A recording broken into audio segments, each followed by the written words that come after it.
వచ్చి నన్ను తీసుకెళ్ళవే.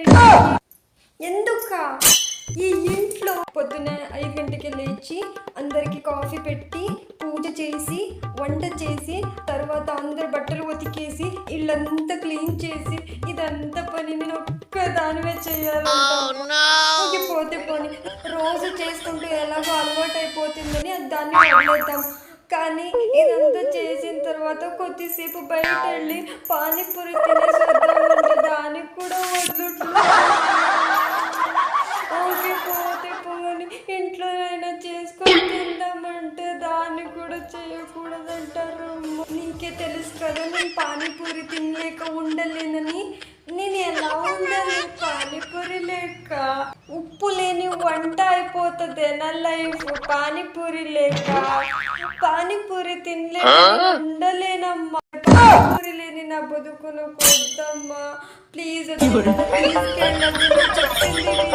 నీ పెట్టింది తిని ఒక మూలలో కుక్కలా పడి ఉంటాను. వచ్చి తీసుకెళ్ళవే తల్లి, నీకు దండం పెట్టుకుంటా. వచ్చి తీసుకెళ్ళవే తల్లి. ఇక్కడ ఉంటే నా బతుకు నాశనం అయిపోతుంది.